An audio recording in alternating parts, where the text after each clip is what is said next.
Olá pessoal, boa tarde, estamos aqui novamente no nosso canal para mais um estudo da Bíblia, e hoje nós vamos abordar um assunto novo, um assunto interessante. Nós colocamos aqui no quadro, nós vamos considerar a doutrina da imputação. É uma doutrina muito importante, mal compreendida por grande parte das pessoas que se relacionam com estudo da Bíblia, quando elas são confrontadas com a maneira que Deus vê cada um de nós e a maneira como Deus salva uma pessoa, salva nos seus critérios. Portanto, a avaliação da condição do ser humano é esse mesmo Deus que dá nas diretrizes que nós encontramos na sua palavra. Então, hoje nós vamos estudar um pouco dessa doutrina teológica muito importante e mal compreendida. É a doutrina da imputação. Nós vamos tomar como base para pensar um pouco nessa doutrina o que Paulo escreveu a Filemon no verso 18 da sua carta. Ele diz assim: e se algum dano te fez, ou se te deve alguma coisa, lança tudo em minha conta. Isso Paulo escreve. Nós encontramos na carta de Paulo a Filemon, e especialmente nesse verso, uma bela e linda ilustração sobre a imputação. Mas o que é imputar? De uma maneira muito simplificada, imputar significa lançar na conta de, é atribuir ou encarregar a alguma pessoa de alguma coisa, lançar na conta de alguém. Portanto, é uma linguagem contábil. De uma maneira oficial, de uma maneira judicial, a imputação ela serve de base para liberar, para condenar, para punir ou até mesmo para recompensar alguém. É essa linguagem que a Bíblia usa. O termo que nós encontramos no Novo Testamento para essa palavra é a palavra logdomai, que é a palavra usada para a imputação. É interessante que o conceito que está envolvido essa doutrina da imputação, elas têm uma relação muito íntima e muito importante com três verdades teológicas também, três verdades bíblicas fundamentais. Nós vamos considerar hoje apenas uma delas, mas elas estão relacionadas com três aspectos importantes da teologia bíblica.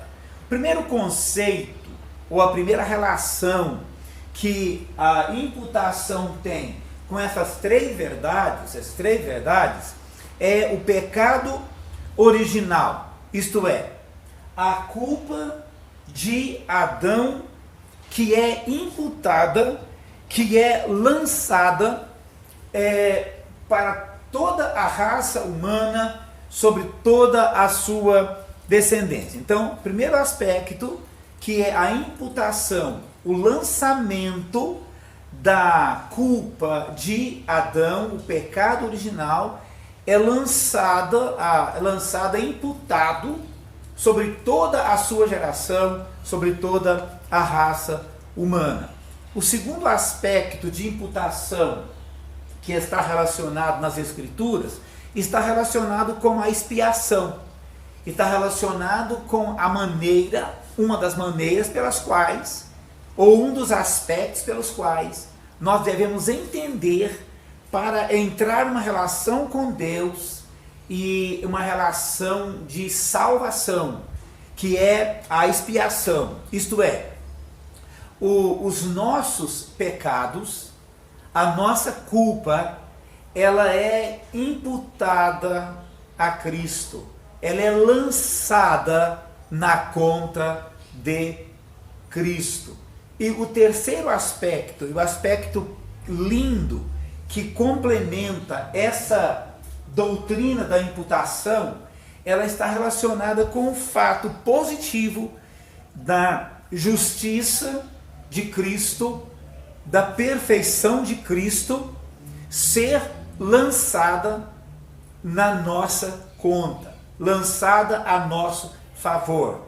Aí está envolvendo uma outra doutrina importante, que é a doutrina da justificação, que nós vamos abordar para frente. Portanto, a imputação, ela está relacionada com três aspectos teológicos também muito importantes. Primeiro, a culpa do pecado original de Adão é lançada ou lançado na nossa conta, é imputado a toda a raça humana.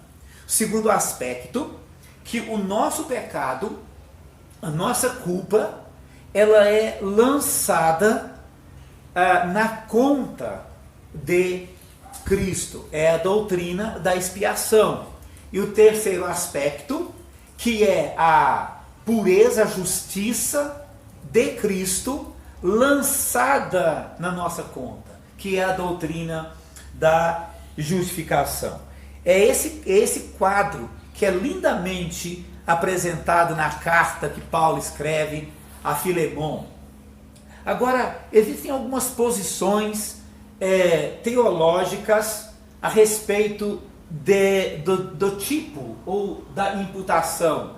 Os teólogos concordam e divergem em alguns aspectos. Vou mencionar apenas dois aspectos para não tornar muito extenso o nosso vídeo, mas para que o assunto fique, que nós tenhamos uma visão geral desse assunto. A primeira posição teológica a respeito do assunto se refere ao fato que alguns defendem que essa imputação seja a imputação mediata. A imputação mediata, o próprio termo mediato ou mediata, ele é um sinônimo de alguma coisa indireta. É algo indireto. Alguns aludem que a corrupção humana, ela não está diretamente relacionada com a queda, com a morte espiritual, que nós já temos abordado em vídeos anteriores. Que seja a imputação mediata. Repito, ela não, a corrupção humana, a deterioração da raça humana não está diretamente ligada à queda ou à morte espiritual. Na realidade, o que essas pessoas querem dizer com esta imputação mediata seria como que nós pudéssemos dizer que o cão não late porque ele é cachorro, mas que o cão poderia latir para se transformar em um cachorro. Isso quer dizer, segundo alguns, que o latido do cão não está diretamente ligado à sua natureza de ser um cão. Parece algo meio absurdo essa ideia. E outros defendem também, que é a linha teológica de imputação que nós vamos seguir, que é a imputação imediata. A imputação imediata, ela é algo direto, mediato é indireto. A imputação imediata é algo direto, isto é, toda a corrupção humana, a degradação humana está diretamente ligada ao pecado ou à queda, o pecado original cometido pelo primeiro casal. E esta imputação, ela consiste no defeito da natureza humana causada pela queda e, consequentemente, a ausência que existe em cada ser humano da sua retidão original. Consequentemente, com aquela perda dos direitos e a falta de condições de uma relação saudável com Deus. Então, o pecado original, ele consiste na culpa hereditária, imputada ou lançada na conta de toda a descendência de Adão e na corrupção hereditária transmitida a todos os seus descendentes por geração. Então nós temos aí dois conceitos básicos: a imputação imediata. Segundo alguns entendem que a corrupção posterior do ser humano não está diretamente ligada à queda ou ao pecado original.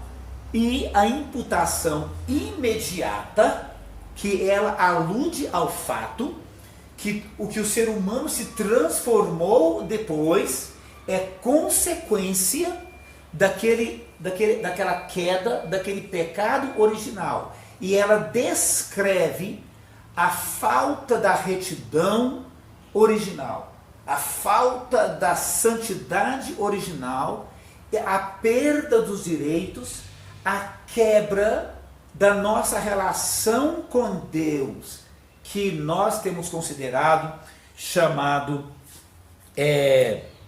morte.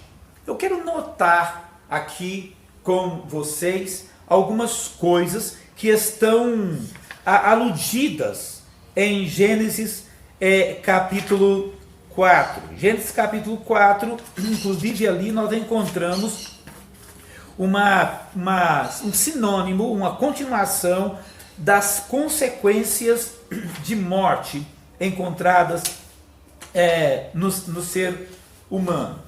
Eu quero salientar que assim como nós tomamos como base a imputação imediata, que é algo indireto, o exemplo que nós citamos do cão, ela se aplica para entendermos um pouco do que significa a imputação imediata, que é algo direto. A imputação imediata nos diz que um cão, ele late, não é para se tornar um cachorro, não é? O cão late exatamente porque a natureza dele é a natureza de cão. Então ele late porque ele é um cachorro. Ele não late para se tornar em um cão. Existem muitos conceitos que alguns tomam para concordar ou não discordar com esse assunto. Por exemplo, os luteranos, eles tendem a reconhecer tanto a imputação imediata quanto a imediata. Os reformados, segundo a sua teologia dos pactos, também chamada por vários nomes, teologia da aliança, federalismo cristão, etc. A visão deles, como representante federal, tendem a aceitar tanto a imputação imediata como aceitam a imediata, excluem a imediata e trazem diversas dificuldades para se compreender, por exemplo, o segundo aspecto da imputação, que é da nossa culpa ser imputada a Cristo. Armínio, ele atribui que a culpa pelo pecado de Adão não era imputada diretamente, mas apenas quando o homem aliava-se a esse pecado pelos seus próprios. Embora não considerasse que o homem nasce com a retidão original, entendia que Deus concedia a cada indivíduo, desde a primeira aurora da sua consciência, luz que é suficiente, segundo Armínio, para anular a natureza ruim ou a corrupção dentro do ser humano. Seria o mesmo que dizer que para resolver o problema que o ser humano tem da compreensão da maneira que Deus salva, seria o mesmo que dizer que o homem pode resolver seu próprio problema, o que geraria um sério problema na compreensão bíblica da orientação, da linha bíblica para nos ensinar, para mostrar para nós a imputação imediata, que é o que nós já temos descrito. Agora nós precisamos entender algumas coisas que aparecem em Gênesis capítulo 4. Nós temos considerado em dias anteriores, do capítulo 3, a queda do homem, a morte espiritual, e temos considerado também as provas, as evidências dentro do capítulo 3, que de fato o homem morreu espiritualmente falando. Isto é, ele perdeu os seus direitos de se relacionar com Deus. E nós falamos que nós entraríamos no capítulo 4, mostrando que ali existem provas cabais, provas reais de que o homem morreu. Eu quero considerar os versículos 1 e 2 do capítulo 4, que ao mesmo tempo que eles dão para nós um norte nesse primeiro aspecto de imputação, que é o lançamento da culpa do pecado original a toda a descendência de Adão, evidentemente até chegar a cada um de nós. Ele mostra também que provas que o homem morreu. Nós considerávamos no nosso estudo passado que uma das provas finais, no capítulo 3, que o homem morreu, foi o fato que Deus expulsou aquele casal daquele jardim, os mandou embora, mostrando que o homem, do jeito que está, do seu jeito natural, ele não tem condições por si só, primeiro, reatar o seu contato com Deus. Ele não tem condições de resolver o seu próprio problema. Mas no capítulo 4, verso 1 e 2, nós encontramos as seguintes palavras: coabitou o homem com Eva, sua mulher, esta concebeu e deu à luz a Caim. Então disse: adquiri um varão com auxílio do Senhor. O significado do nome Caim significa aquisição. E depois nós encontramos que aconteceu que ela coabitou, o homem coabitou novamente com a sua mulher, e essa deu à luz ao seu filho Abel. E quer dizer exalação. Os dois primeiros filhos mencionados aqui, a Bíblia mostra esse fato, embora abrimos um parêntese aqui para dizer que Adão teve muitos filhos e filhas. No capítulo 5, nós encontramos que Adão teve filhos e filhas. Mas nós queremos tomar como base esses dois mencionados aqui no capítulo 4, verso 1 e verso 2. Eu quero salientar, observar algumas coisas com vocês. Primeira coisa que quero salientar: o casal se relacionou e tiveram filhos. Isso é um aspecto extremamente natural. O fato de ter filhos. Deus havia orientado, Deus havia ensinado isso. Crescei e multiplicai. Deus orientou, Deus aprovou o relacionamento íntimo do casal para a sua satisfação e para a continuação da raça humana. Isso é muito óbvio. Deus havia definido e era muito natural esse fato. Mas quero observar uma coisa aqui, uma pergunta parece simples: de quem eles eram filhos? É óbvio, claro, eles eram filhos de Adão e Eva. Sendo filhos deste casal, eles trouxeram as características de quem? Quais eram as características que esses filhos eram? Outra pergunta: onde eles nasceram? São perguntas que nós devemos fazer a essa altura para entendermos um pouco desta doutrina da imputação. Pensemos no fato importante aqui, que Deus não criou esses dois filhos, Caim e Abel. Deus não os criou do pó da terra. O único que foi criado, formado do pó da terra foi, nem a sua mulher o foi. Ela foi tirada das suas costelas. Eu quero salientar esse fato. Esses dois filhos, eles não nasceram formados ou não surgiram criados por Deus do pó da terra. Eles eram filhos deste casal. Eles nasceram por meio de uma concepção natural, de uma relação íntima do casal. Isso é correto. Nós entendemos esse fato.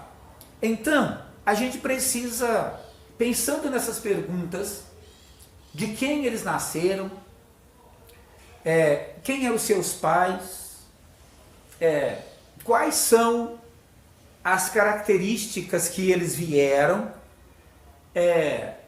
onde eles nasceram, nos ajuda a compreender isso. A primeira coisa que quero afirmar é que eles, tendo nascidos dos seus pais, evidentemente, eles herdaram uma característica. Eles nasceram de um casal morto, que tinha uma natureza morta. Relembro o fato que ser morto aqui é estar separado de Deus. Nascendo daquele casal, herdando essas características, nasceram de um casal separado de Deus. Eles nasceram também fora da presença de Deus, porque o casal foi expulso do jardim. Esses dois filhos, eles nasceram fora do jardim do Éden, portanto, longe do paraíso, longe do lugar de delícias, nasceram separados, portanto, eles nasceram condenados, eles nasceram mortos, eles nasceram longe, eles nasceram fora da presença de Deus. Evidentemente, se eles nasceram desse casal, eles estão trazendo as características de seus pais. Então, o primeiro aspecto de quando a Bíblia fala de imputação imediata, isto é, que a culpa e a morte do primeiro casal foi transferida, foi lançada na conta da sua descendência, ela é mais que justa e ela é mais que natural. Qual o pai hoje não entende esse fato? Que os nossos filhos trazem as nossas características. Nós trouxemos as características dos nossos pais. E nós vamos comunicar, nós comunicamos aos nossos filhos as nossas características. Ninguém pode negar, embora nós não gostemos muitas vezes de analisar e ver que os nossos filhos adotam coisas que não são muito agradáveis, mas é a realidade. Nenhum de nós pode fugir ao fato que nós herdamos dos nossos pais as suas características e nós comunicamos aos nossos filhos também as nossas características. E nós aceitamos isso com a maior naturalidade possível. Por quê? Porque é um princípio, foi um princípio estabelecido por Deus. E está aqui relatado. A Bíblia nos apresenta, na pregação de Paulo, que ele fez em Atos capítulo 17, quando ele estava pregando aos atenienses, ele usou uma expressão muito interessante. Ele diz naquele capítulo, naquela pregação, que Deus de um só fez toda a geração dos homens. Isso quer dizer que Deus não foi criando do pó da terra cada um que foi nascido. Ele tomou um ser humano e através desse ser humano ele defendeu todos os demais. Esse é um estabelecimento divino e é natural isso. Então hoje, se nós acatamos, se nós aceitamos o fato que os nossos filhos são nossos herdeiros, herdeiros talvez da fortuna, herdeiros da dívida, eles trazem as nossas características. Nós aceitamos isso com muita naturalidade por causa desse princípio.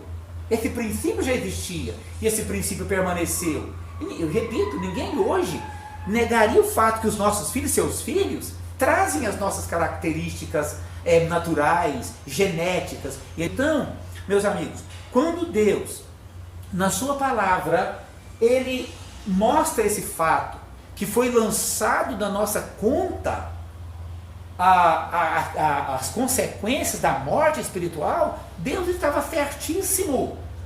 Deus é justo ao fazer isso, porque simplesmente Deus estava colocando na nossa conta o que por direito é nosso. Nós somos herdeiros, nós não podemos negar aos nossos filhos que eles herdam o que é nosso. E Deus corretamente fez assim. Ele lançou na nossa conta o que era por direito nosso. Nós somos descendentes do primeiro casal. E Deus lançou simplesmente o que era nosso.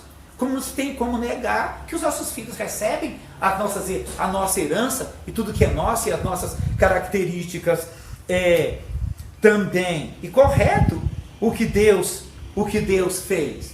O apóstolo Paulo, na carta que escreve aos outros, no capítulo 5, verso 12, ele diz as seguintes palavras: assim como por um só homem entrou o pecado no mundo, e pelo pecado a morte, assim a morte passou a todos os homens, porque todos pecaram. Nota essa expressão, assim a morte passou a todos os homens, porque todos pecaram. Nós encontramos ali uma palavra que indica esta imputação, esse lançamento de débito na nossa conta.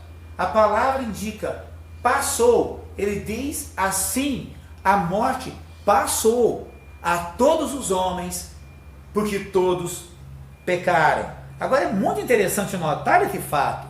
Assim como nós temos dificuldades talvez em entender isso, porque nós chegamos a um ponto que 90% ou mais das pessoas, quando se deparam com a sua necessidade espiritual, uma necessidade de uma relação com Deus, e quando se defronta para entender seu pecado, a causa da separação e a necessidade de uma salvação, todos nós, a gente questiona o fato, por que nós temos de sermos culpados de uma coisa que estava muito fora da nossa realidade, muito fora da nossa história no tempo. Nós já temos exposto isso, estamos recebendo, nós somos descendentes dele, o que é dele é nosso. E parece também que as pessoas lá de Roma estavam com dificuldade para entender essa doutrina da imputação. E Paulo então explica isso. E ele vai dizer essas palavras que nós mencionamos. Como por um homem, Adão, entrou o pecado no mundo, assim o pecado passou, foi imputado, foi lançado na conta de todos os homens, porque todos pecaram. Agora eu quero salientar que Paulo continua explicando esse fato. Ele vai falar assim, porque até ao regime da lei, até o regime da lei havia pecado no mundo, mas o pecado não é imputado quando não há lei. E o que ele está dizendo? De Adão até Moisés, havia o pecado no mundo. Paulo está dizendo, olha, mas o pecado não é imputado quando não há lei. Aqui é uma das palavras usadas para pecado. Pecado, uma das descrições ou da definições de pecado na Bíblia é a transgressão da lei. Então eu não posso transgredir uma coisa se não há uma lei. Só que Paulo salienta uma coisa. Fala, de Adão o pecado estava até Moisés, quase 2000 anos depois. No entanto, no verso 14, Paulo dá uma afirmação, uma justificativa muito prática, muito interessante. E ele diz assim, que, no entanto, a morte reinou desde Adão até Moisés, mesmo sobre aqueles que não pecaram à semelhança do pecado de Adão. O que Paulo quer dizer? Mesmo sobre aqueles que não cometeram o mesmo pecado que Adão cometeu. E Paulo fala, no entanto, que a morte reinou desde Adão até Moisés. E nós estamos considerando aqui os vários aspectos de morte. Evidentemente, ele está falando da morte, a separação espiritual de Deus. Agora, a prova que ele dá aqui, ele fala, olha, o pecado não é imputado não havendo lei. No entanto, a morte reinou desde Adão até Moisés, mesmo sobre aqueles que não pecaram à semelhança do pecado de Adão. O que Paulo quer dizer aqui? Ele está querendo dizer que os homens não morrem porque pecam. Os homens não morrem porque cometem pecado. Mas ele está querendo dizer que os homens pecam porque são pecadores. O que Paulo quer dizer? Que o único homem que morreu por cometer pecado, ou os únicos que morreram por cometerem pecados, foi Adão e Eva. Por quê? Porque todos os demais já nasceram, ou já nascemos mortos. Então Paulo quer dizer, o homem não precisa cometer pecado para ser separado de Deus, pois o homem, ele já nasce separado de Deus. É isso que ele quer explicar. Ele é representante de toda a raça humana. É isso que ele fala em Romanos capítulo 5, versos 12, 13 e 14. E finalmente, para entender esse fato, em 1 Coríntios capítulo 15, verso 22, o apóstolo Paulo, naquele capítulo, ao falar sobre a importância da ressurreição, o valor da ressurreição, ele vai falar do primeiro Adão. O primeiro Adão, ele nos representa. E ele está dizendo que em Adão todos morrem. Em Adão todos morrem. Adão representa toda a raça humana. E ele vai falar outras coisas que na sequência também seria interessante, que é um assunto que nós vamos abordar para frente, que é a imputação dos nossos pecados a Cristo e da sua justiça imputada a nós.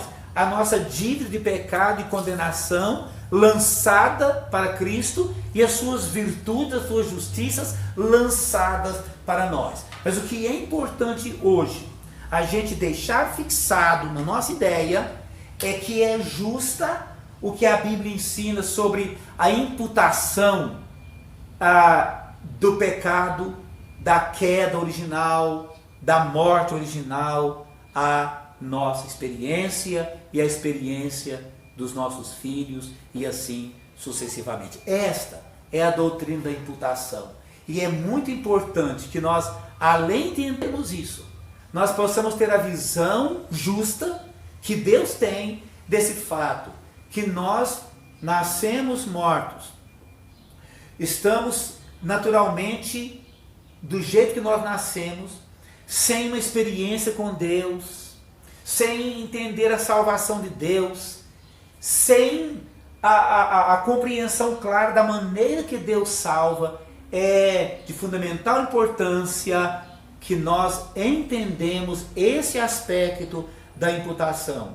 Somos separados, somos perdidos, somos culpados, estamos longe de Deus, e é por essa razão que nós precisamos entender como Deus salva, como Deus perdoa uma pessoa. E é isso que progressivamente nós vamos para frente. Mas por enquanto nós queremos ficar por aqui esperando que isso tenha ficado claro para nós. Foi lançado da nossa conta o pecado original. E aqui é uma prova de que o homem morreu, que os filhos nasceram não trazendo a imagem de Deus, nem a imagem perfeita e santa antes de pecar, que os filhos nasceram trazendo a imagem de pais caídos, separados, mortos, perdidos, necessitados da intervenção de Deus para a sua salvação, como aconteceu naqueles dias, o que vamos abordar. A princípio, nós vamos ficar. Muito obrigado, que Deus possa abençoar a nossa vida e possa abençoar a nossa família, através desse conhecimento que a palavra de Deus vai trazendo para nós, para que a nossa vida seja transformada à luz da orientação da sua palavra.